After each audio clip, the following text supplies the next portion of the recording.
ঈদের দিন নতুন পাঞ্জাবি পরবা, পাঞ্জাবি পরে ঈদগাহে যায় ঈদের নামাজ পড়বা।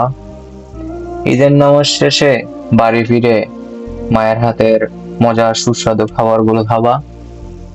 খেতে খেতে কোনো এক বন্ধু বা বান্ধবী কল আসলে তাদের সাথে ঘুরতে বের হবা।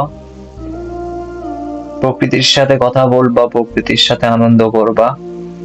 সব করে যখন ক্লান্ত হয়ে যাবা সন্ধ্যেবেলা বাড়ি ফিরে মায়ের হাতের পুনরায় আবার এই সুস্বাদু খাবারগুলো খাবা।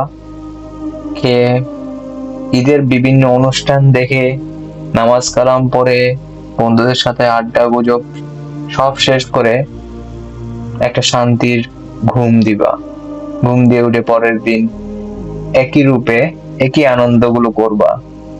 এভাবেই চলবে প্রায় 3 থেকে 4 দিন। আমাদের কি, আমরা তো ভাই প্রবাসী।